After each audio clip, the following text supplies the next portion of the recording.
سے کہتا ہوں اپنی اولاد کا خیال کرو، اولاد کو عزت دو۔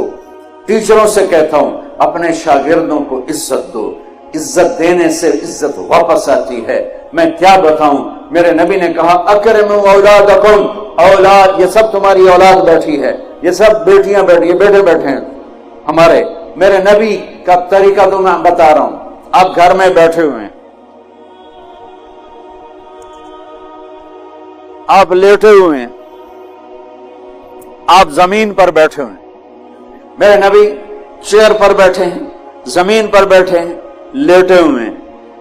ایک دم حضرت فاطمہ اندر آتی ہیں، باپ ہیں، باپ کے علاوہ دو جہان کے سردار ہیں، رحمت للعالمین ہیں، اتنے بڑے رسول۔ بیٹی آئی، آپ یوں بیٹھے ہوئے، بیٹی آئی، ایک دم کھڑے ہوتے، کھڑے نہیں ہوتے تھے، تیزی سے آگے بڑھتے تھے اور حضرت فاطمہ کا ہاتھ پکڑ لیتے تھے اور ایسے بوسہ لیتے تھے، پھر ہاتھ پکڑے پکڑے لاتے تھے اور پہلے بیٹی کو بٹھاتے تھے، پھر ہاتھ چھوڑتے تھے، پھر خود بیٹھتے تھے۔ جب حضرت فاطمہ آتی آپ کھڑے ہو جاتے اور کھڑے ہو کے آگے بڑھتے اور آپ کا ہاتھ پکڑتے اور یہاں سے بوسہ لیتے، پھر ہاتھ پکڑے پکڑے آگے لاتے اور چارپائی پر بٹھاتے یا کرسی پر بٹھاتے اور پھر ان خود بعد میں خود بیٹھتے تھے۔ آج ہمارے بچے ڈپریشن کا شکار پیدا ہو رہے ہیں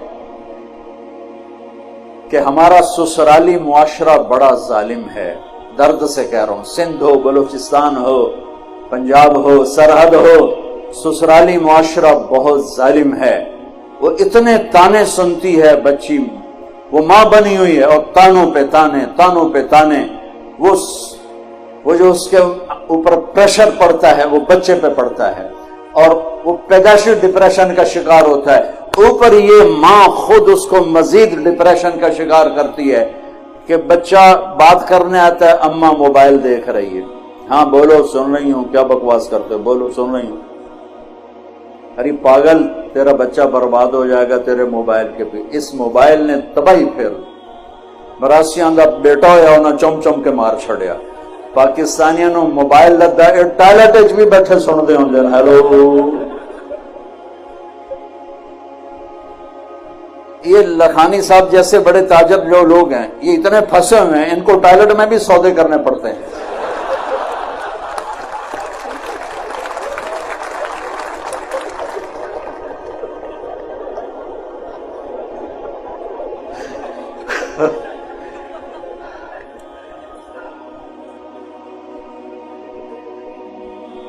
بھائی یہ ضرورت کی چیز ہے۔ بچہ ماں سے بات کر رہا ہے اور بے وقوف ماں بچے کو دیکھنے کے بجائے موبائل دیکھ رہی ہے۔ ان بچے کو ذبح کر دیا۔ بیٹا ابا سے بات کر رہا، ابا لیپ ٹاپ پہ لگا ہوا ہے، ہاں۔ تیرا بچہ برباد ہو گیا۔ تیرا سرمایہ تیرا کاروبار نہیں، تیری جاب نہیں، تیرا سرمایہ تیری اولاد ہے۔ صرف 10 سال بچے کو دے دو، صرف 10 سال، ساری زندگی بچہ تمہارا ہوگا۔ اور وہی 10 سال ہمارے بچوں پہ ظلم ہے۔ 3 سال کے بچے کو اسکول بھیجنا، مجھے پتا ہے میری کوئی نہیں سنے گا، میری کوئی نہیں مانے گا، کچھ میری حمایت تو کر دیں گے ٹھیک کر رہا ہے، کچھ کہیں گے مولوی میں کھپتا پیا۔ 3 سال کے بچے کو اسکول بھیجنا بچے پر ظلم عظیم ہے۔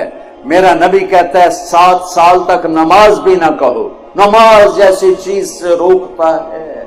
7 سال نماز بھی نہیں کہنا، کیا کرنا ہے؟ گود دو، پیار دو، نصیحت بھی نہیں کرنی بلکہ بچے کے ساتھ بچہ بن جانا ہے۔ میرے نبی قاب قوسین او ادنی، اللہ اکبر، اور وہ حسن حسین کے لیے گھوڑا بنوے سے۔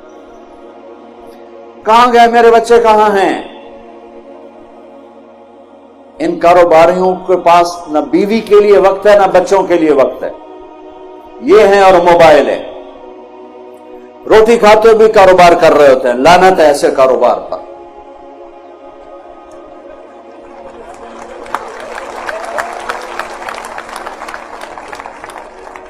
تم نے کبھی دیکھا ہے بڑے مالداروں کی لائف کوالٹی کتنی برباد ہو چکی؟ لائف کوالٹی، گاڑی نہیں، گاڑی بہت بڑی ہوگی، مرسیڈیز ہوگی، BMW ہوگی، لیکن لائف ایک چپڑاسی سے بھی گندی ہوگی کہ یہ روٹی بھی سکون سے نہیں کھا سکتی، یہ سو نہیں سکتی۔ اور ہمارا معاشرہ اس قدر جاہل ہے۔ ایک دفعہ میرا موبائل کھلا رہ گیا، میں سو گیا، سردیوں کا زمانہ، 12 بہت دیر سے بجتے ہیں، تو کوئی 1 بجے گھنٹی بج گئی۔ میں ڈر گیا کہ یا اللہ خیر ہو، رات کا 1 بج رہا ہے اور گھنٹی بجی ہے، 1 بجے تو کوئی خیر کی خبر نہیں ہوتی ہے۔ تو میں پریشانی کے ساتھ میں نے فون اٹھایا، میں نے کہا جی او جی پوچھنا سی ٹائلٹ بندہ دعا پڑھ سکتا ہے کہ نہیں؟ کہ وہ پھٹے منہ تیرا، وہ اردو دے پٹھیا گھڑی تو ایک ٹائم کی ہوئے۔ تو ہمارے لوگوں کا موبائل کا یہ حال ہے، میسج پہ میسج کیے جا رہے ہیں۔ ارے بھائی اگلا کسی کام میں ہوگا، وہ کیے جا رہے ہیں۔ پھر آخر میں کہتے ہیں اگر وزیر اعلیٰ تمہیں میسج کرتا اس کا تو تم اٹھا لیتے، مجھ غریب کا کہاں سے اٹھاؤ؟ میں کہتا تو وزیر اعلیٰ سے بڑا ظالم ہے جو مجھے ٹوائلٹ میں بھی نہیں چھوڑ رہا۔ ان ماؤں سے کہتا ہوں بچے کو جب توجہ دو تو موبائل کو پھینک دو۔ ان والدین سے کہتا ہوں بچے کو جب موبائل پھینک دو۔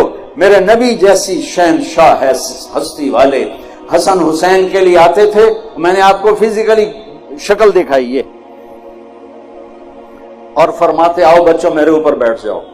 دونوں بچوں کو کمر پہ بٹھا کر پورے کمرے کا چکر لگاتے، پھر یوں کہتے تمہارا اونٹ کیسا ہے، تمہارا اونٹ کیسا ہے۔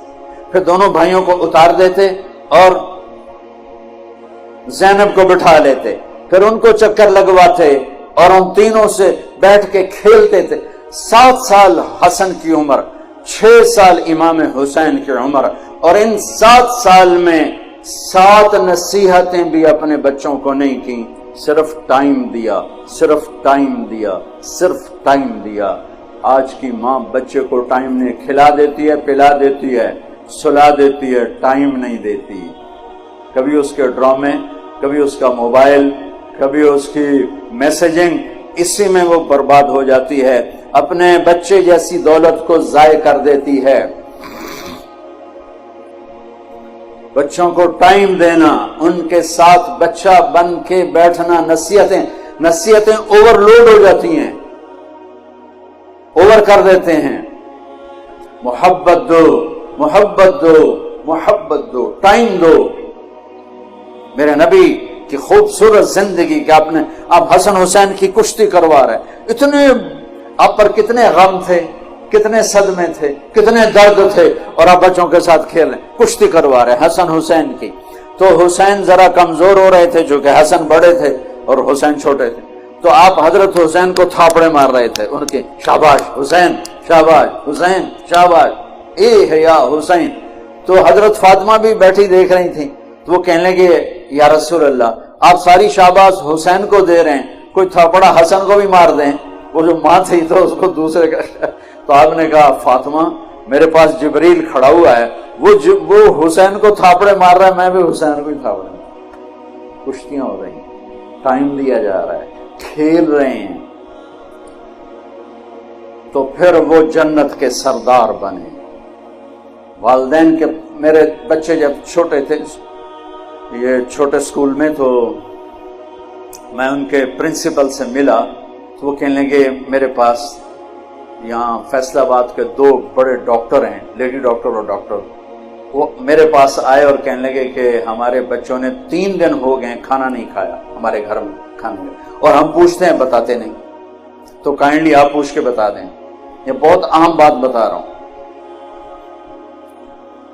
کہ میں نے بچوں کو بلایا کہ بیٹا یہ آپ کی امی، آپ کے ابو، آپ کھانا کیوں نہیں کھا رہے؟ کہا جی ان کے سامنے نہیں بتائیں گے، الگ بتائیں گے۔ تو ان دونوں کو باہر بٹھا دیا، تو کہنے لگے اب بتاؤ۔ کہ سر صبح جب ہم ناشتہ کرتے ہیں تو امی ابو سو رہے ہوتے ہیں، ہم ان کو دیکھتے نہیں ہیں۔ دوپہر کو جب ہم واپس آتے ہیں تو امی ابو ہاسپٹل میں ہوتے ہیں، ہم ان کو دیکھ نہیں پاتے. شام کو جب ہم کھانے پر بیٹھتے ہیں تو امی ابو کلینک پر ہوتے ہیں، یہ ہمیں نظر نہیں آتے. یہ ہمیں اتوار کو نظر آتے ہیں، باقی پورا ہفتہ ہمیں نظر نہیں آتے. تو ہم نے کہا جو ماں باپ ہمیں ٹائم نہیں دے سکتا، ہم نے ان کی روٹی بھی نہیں کھانی. اپنی اولاد کو قیمت دو. میرے نبی نے اتنے بڑے عہدے پر بیٹھ کر بچوں کو ٹائم دیا. 10 سال تک بچے کو اپنا بنا لو، ساری زندگی تمہارا ہوگا. 3 سال کے بچے کو اسکول بھیجنا، وہ روتا ہوا جاتا ہے، وہ روتا ہوا آتا ہے. ہمارے اب تو میں نے ایک اشتہار پڑھا کہ ہم 18 مہینے ایک بچہ بھی لے لیں گے، ادھر پوتڑے بھی دوں گے، ادھر بس صرف تو سانو پیسے دے دو، باقی سارا کام ہنسی کریں. یہ اسکول نہیں ہے، میں دکھ سے کہتا ہوں، یہ کاروباری سینٹر ہیں. یہ ہمارے بچوں کے ذریعے سے پیسہ بنا رہے ہیں. اس عمر میں بچے کو ماں چاہیے اور باپ چاہیے. ایک ماں 2 بچے نہیں سنبھال سکتی اور کہتی اسکول بھیجو میری جان چھوٹے. تو ایک عورت جس کی تنخواہ بھی مشکل سے 25, 30, 40 ہزار ہے، وہ 30 بچوں کو کیسے سنبھالے گی؟ کبھی سوچا آپ نے؟ ایک اسکول ٹیچر لطیفہ ہے، بچوں سے کہنے لگی بچوں بولو CUP سپ. سب سمجھتے ہو نا؟ سانپ. بولو بچوں CUP سپ. تو بچے کہنے لگے مس CUP کپ ہوتا ہے. کہ نہیں بیٹا بولو CUP سپ. بچوں نے پھر کہا مس CUP کپ ہوتا ہے. مس نے کہا بچوں اتنی تھوڑی تنخواہ پہ CUP سب بھی رہے گا، کپ نہیں. اب یہ بیوقوف مائیں جو اپنے بچے کو خود نہیں سنبھال سکتی، جسے جنا ہے 30 بچوں کو سنبھالنے والی، 30,000 لینے والی سنبھالے گی؟ اپنے نبی کی زندگی پڑھو، آپس میں پیار محبت سے رہو. بچے والدین کو ٹائم دیں، والدین بچوں کو ٹائم دیں. گھر میں روزانہ ایک ایسی مجلس لگاؤ جس میں موبائل بیوی کا بھی بند ہو، باپ کا بھی بند، خامند کا بھی بند ہو، بچوں کا بھی بند ہو، صرف آپ. یعنی عجیب معاشرہ ہو گیا ہے. اس موبائل نے ایک ہاتھ میں 7 بر اعظم جمع کر کے پکڑا دیے اور ایک چھت کے نیچے بھائی بہنوں کو دور کر دیا. سب اپنے اپنے اس میں لگے ہوتے ہیں. سب یہ ضرورت کی چیز تھی، نہ کہ اپنی جان کو برباد کرنے.